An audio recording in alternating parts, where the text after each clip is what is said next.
लाहौर की रातों में एक रहस्यमयी लड़की की सुनहरी आंखें आसिफ की जिंदगी बदल देती हैं। क्या वो प्यार है या कोई खतरनाक राज जो उसे अंधेरों में ले जाएगा? जैसे जैसे वो उसके करीब जाता है, एक ऐसी सच्चाई खुलती है जो उसकी समझ से परे है। लाहौर, वो शहर जहाँ सुबह की अजान मस्जिदों से गूंजती है और शाम को अनारकली बाजार की गलियों में निहारी, बिरयानी और जलेबी की खुशबू हवा में तैरती है। इसी शहर की एक तंग गली में आसिफ रहता था, एक 25 साल का लड़का जिसका चेहरा धूप से झुलसा हुआ था, लेकिन आंखों में एक अजीब सी चमक थी। आसिफ पतला दुबला था, उसके हाथों की सख्ती उसकी मेहनत की कहानी बयान करती थी। वो अपनी माँ फातिमा बीबी का इकलौता सहारा था। उनका छोटा सा कच्चा मकान अनारकली की एक गली में था, जहाँ बारिश में छत टपकती थी और दीवारें दरारों से भरी थी। घर में बस एक पुरानी चारपाई, एक जंग लगा चूल्हा और कुछ टूटे फूटे बर्तन थे। कई बार चूल्हा खाली रहता और फातिमा बीबी अपनी खांसी दबाते हुए कहती, बेटा बस अल्लाह पर भरोसा रख, सब ठीक हो जाएगा। आसिफ के अब्बा की मौत 10 साल पहले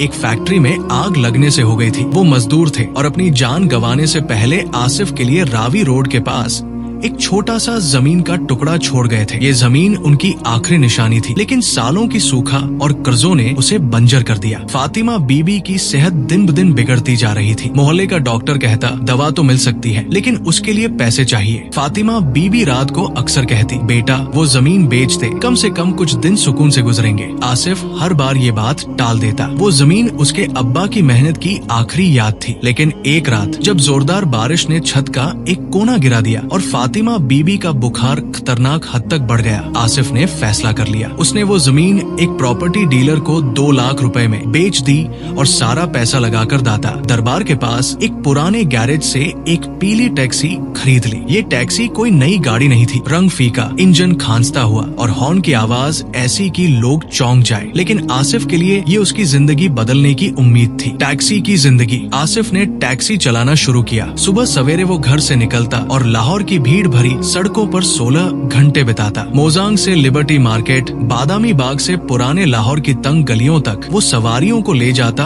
और छोड़ता। सड़कों के गड्ढों ने उसकी कमर तोड़ दी। ट्रैफिक पुलिस की डांट और सवारियों से किराए पर झगड़ों ने उसकी हिम्मत आजमाई। कभी कोई सवारी किराया दिए बिना भाग जाता और आसिफ चुपचाप नुकसान सह लेता। रात को जब वो घर लौटता, फातिमा बीबी के लिए कभी दाल चावल, कभी सब्जी रोटी पका देता, लेकिन अक्सर वो खुद भूखा सो जाता। टैक्सी से जो थोड़ी सी कमाई होती वो माँ की दवाओं और घर के खर्चों में चली जाती। वो सोचता, क्या जिंदगी बस ऐसे ही चलती रहेगी? एक दिन आसिफ बादामी बाग के पास सवारियों की तलाश में था। रात के 10 बज रहे थे और सड़कें अब खाली होने लगी थी। वो एक पुराने पीपल के पेड़ के पास से गुजर रहा था जब उसने देखा कि एक लड़की सड़क किनारे खड़ी है, जैसे किसी का इंतजार कर रही हो। वो लंबी थी, गोरी और उसके काले बाल हवा में लहरा रहे थे। उसने सफेद कुर्ती और जीन्स पहनी थी, लेकिन उसकी आंखों में एक अजीब सी चमक थी, सुनहरी, जैसे कोई राज छिपा हो। आसिफ ने टैक्सी रोकी और खिड़की से पूछा, बहन कहीं जाना है? हाँ, रावी पुल तक छोड़ दो, उसने जवाब दिया। उसकी आवाज में एक अजीब सी मिठास थी, जैसे कोई पुरानी धुन। लेकिन मेरे पास किराया नहीं है, बदले में मैं तुम्हें कुछ और दे सकती हूँ। आसिफ ने चौंक कर उसे देखा। क्या मतलब? मैं ऐसी बातें नहीं करता,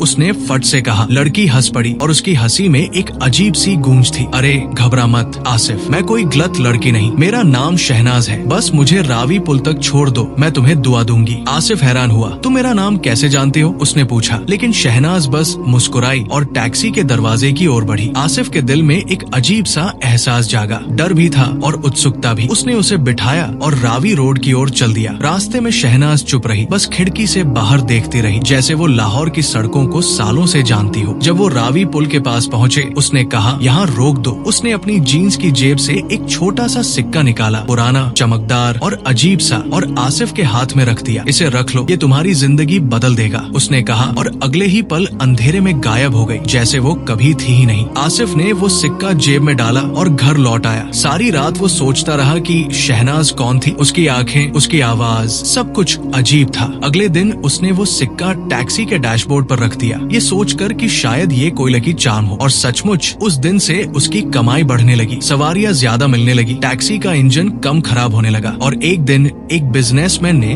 उसे 500 रुपए की टिप दी। फातिमा बीबी की दवाओं के पैसे भी जमा होने लगे। आसिफ को लगा कि शायद शहनाज की दुआ सचमुच काम कर रही है। एक हफ्ते बाद आसिफ फिर रावी रोड पर था जब उसने शहनाज को दोबारा देखा। वो उसी पीपल के पेड़ के पास खड़ी थी, उसी सफेद कुर्ती और जीन्स में। इस बार आसिफ ने खुद टैक्सी रोकी। तुम कौन हो और मेरा नाम कैसे जानती हो? उसने पूछा। शहनाज ने मुस्कुराते हुए कहा, मुझे तू पसंद है आसिफ, तेरे दिल में सच्चाई है और तेरी मेहनत में एक जुनून। मैं एक नागिन हूँ, सदियों से इस शहर के नीचे रहती हूँ, लेकिन अब मुझे एक इंसान की जरूरत है जो मेरा साथ दे। आसिफ के होश उड़ गए। नागिन, ये क्या मजाक है? उसने घबरा कर कहा। ये मजाक नहीं, शहनाज ने कहा और अपना हाथ आगे बढ़ाया। उसके हाथ से एक सांप सा साया निकला और फिर गायब हो गया। आसिफ का दिल जोर जोर से धड़कने लगा, लेकिन वो भागा नहीं। शहनाज की आंखों में एक दर्द था, एक अकेलापन जो उसे अपने जैसा लगा। शहनाज ने बताया कि वो एक नागिन है जिसे सदियों पहले एक राजा के खजाने की हिफाजत के लिए छोड़ा गया था, लेकिन अब वो आजाद होना चाहती थी और इसके लिए उसे एक इंसान के प्यार की जरूरत थी जो उसे दिल से कबूल करे। आसिफ पहले तो डर गया, लेकिन शहनाज की बातों में एक सच्चाई थी। वो रातों को उससे मिलने लगा, कभी रावी पुल पर, कभी पीपल के नीचे। शहनाज उसे पुराने लाहौर की कहानियाँ सुनाती, राजाओं, खजानों और जादू की बातें। आसिफ उसे अपनी गरीबी, माँ की बीमारी और अपने सपनों के बारे में बताता। वो चाहता था कि एक दिन उसकी अपनी दुकान हो, एक अच्छा सा घर हो और उसकी माँ हमेशा खुश रहे। एक दिन शहनाज ने कहा,